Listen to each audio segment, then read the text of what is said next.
What's going on, guys? It's Stu, Trowel Talk again, and this week I've got another podcast for you. And this time it's STEPH LEESE, and she's talking to Chris about quoting jobs.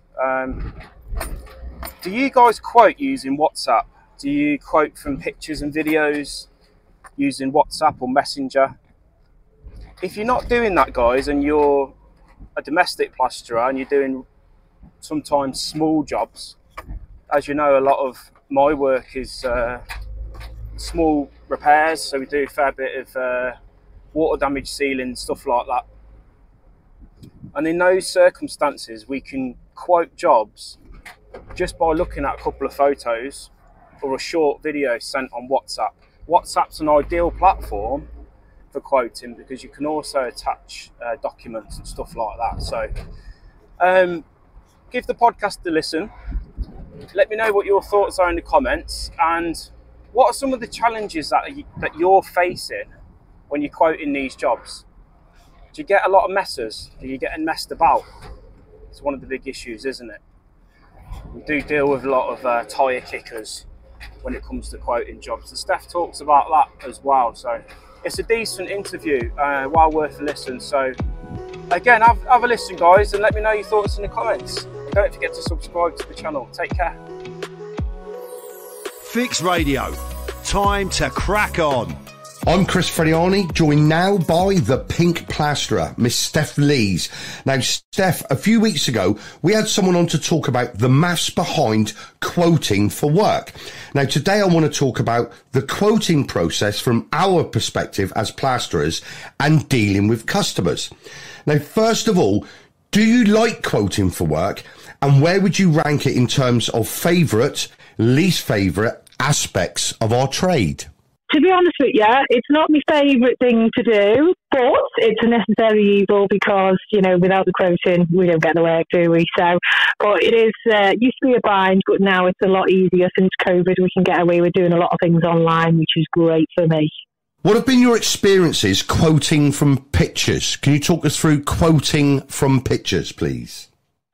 So when I realised I was spending more time on the road than spending time at home, I realised this process must be easier somehow. So I thought, well, I do a lot of conversations through WhatsApp, through family, so I'm sure I can possibly quote some stuff through WhatsApp as well. So I instigated a voicemail that just said, we are booked up till a certain amount of time. And if that's okay by you, please send me some pictures or videos with your requests of what you want doing, and we can give you a roundabout figure and some dates on when we can get to you.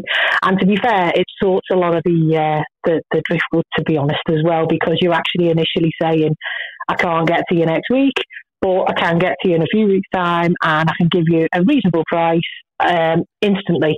I mean, who doesn't like that? So, you know, it's been going down a storm, to be honest with you.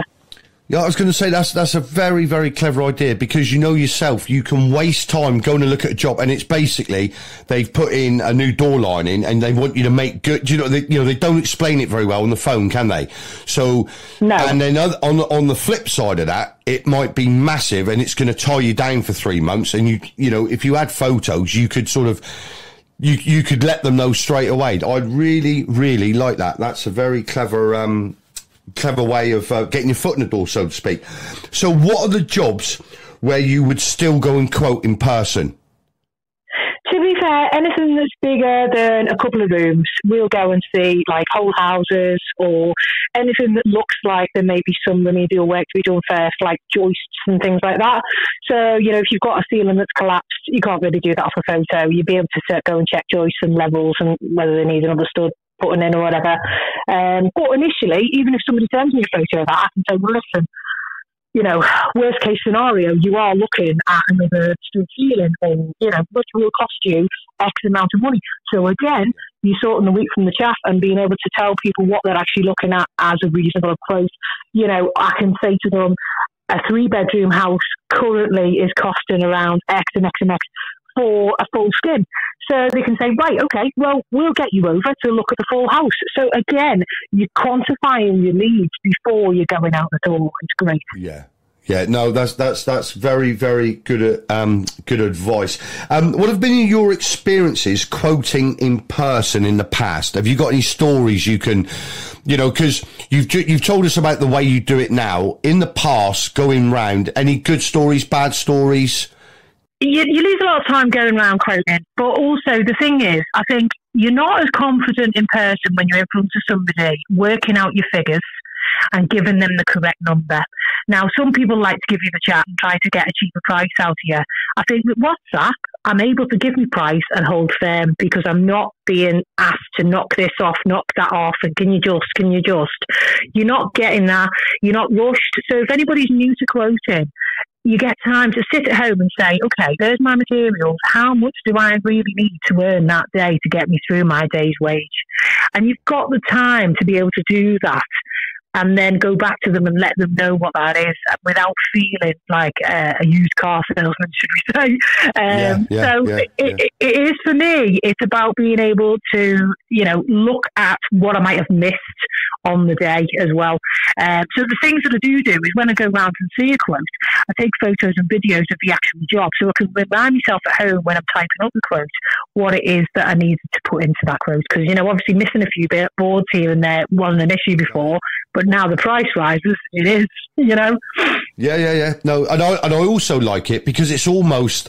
it works both ways because they can't knock you down at the end of it because you pull out your phone and you say, look, that's the amount I sent you. You agreed it. Yeah. So there's none of this. Yeah, exactly.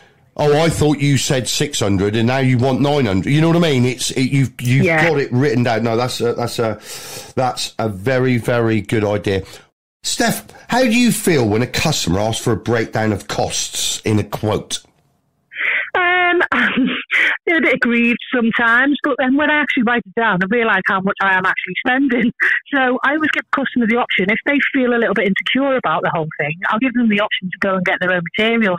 I give them about 2 days before they come back and tell me that they want me to get the materials because obviously we can get it at a discounted price.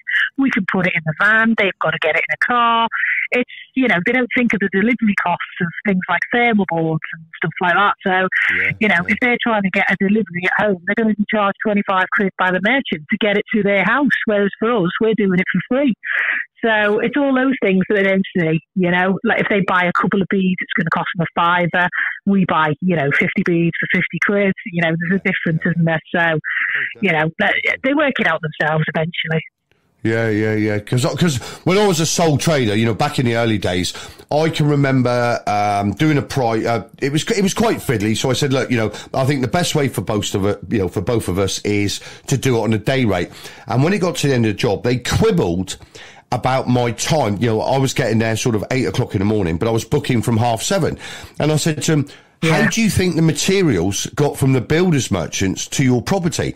I'm not going to do it in my time. I've tried, and then once I explained it, but it was like a bit. It makes it sort of kicks you in the shin, doesn't it? When you think, look, I'm only trying to cover my time for your job, and you're trying to knock me down. So my question to you is, how do you feel when someone tries to knock money off or argue with you at the price at the end of the job? What's Steph's sort of golden rule? Oh, my golden rule is it's there, it's in writing. We've agreed to it and that's it now. At the end of the day, if I feel that somebody is going to be dodging overpayment, we put an interim payment in the job. Right. So if we say we're doing a whole house and we do 3 rooms upstairs and it gets to 3 to 4 days in the job and we've done, 3 rooms upstairs, a bathroom, and we're just going to start on the whole stairs landing, ask for an interim payment and say, are you happy with the work? Yes. Great. So if you don't mind making payments on those 3 rooms, then we can keep the budget for the materials topped up. We make a little excuse just so that we can actually get that money and see that money coming in so we know they're good for it. Because let's not forget, as well as cowboy builders, there's cowboy customers, Yes. Oh, yes, there is. And I was just about to ask you, I believe I've got a good 6 cents over customers. When I knock on the door and I start looking around, I think there's been someone here before me. And I start asking myself, where's the plasterer that done a really nice job? Why is he not here? And you start building a little questions of, yourself against the customer. So are you any good at spotting time wasters? And what sort of clues do you look for when you go and price a new job? Yeah, totally. I'm the same as you. You know, I'll go past the living room as I'm walking up the stairs and think, well, that looks a nice ceiling. Who's done that? And I'll ask them and they'll say, oh, yeah, I just couldn't get hold of them again. And I think, well, there's a reason why they bounced you off and you're not going to be hold of them again. And you're obviously quibbled with the price or you've not paid them or whatever. And if I feel like that's the case, then sometimes I'll just ask for a deposit for the materials and see what happens, you know, get that up front. And it just is, you know, if I feel that this isn't going to be the right job, I will actually say, you know what, sorry, we can't fit this in, or, you know, I'm really not sure about whether we can do this job in our capabilities. It might make you look stupid, but at the end of the day, you're not going to come away with no payday, and that's the most important thing, isn't it? Of course it is. I mean, I'm loving these tips you're giving the youngsters out there, because there's no point going to work for a week and not getting paid, is there? So if you can foresee even these problems occurring, then the best thing, don't even start the job. You know, if you what's the saying? If you smell a rat, run. Yeah, you know, too right. I've actually said to customers before, so I've got, like yourself, I've gone round, I've had a look at it, and I've actually turned around to the customer, right, okay, now I'm going to get back to you with a price, and the thing is here, I've got to be able to trust you as much as you got to trust me. Although you want the work doing, I've got to make sure that you're going to pay for the work that I'm doing. So that you're right, there's got to be an element of, it's got to work both ways, hasn't it? The relationship. It's a two-way street. Absolutely, two-way street. And the thing is, with the WhatsApp conversations, you can keep them going every night. I mean, what I tend to do is, if it's a big job and they're living off site, I'll send photos of the rooms we've completed and say, what do you think? And they're like, yeah, it looks brilliant. So that by the end of it, I've got a little caseload there to say, well, hang on a minute, you said it looks brilliant. You know, it's all those little things. Get them involved in the process so they feel like they can't pull out at the end.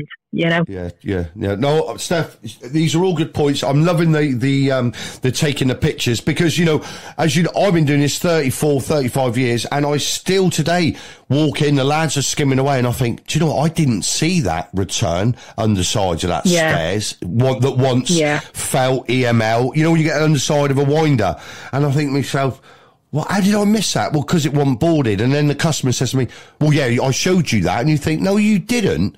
And the photo would help you out. You know what I mean, Steph? You've done it, haven't you? You know what I mean? You look in a room and you think, oh, yeah, you've measured that one next door. You measured that one. You think, okay, it's a 3x4 ceiling, 2.4 high, 4 walls.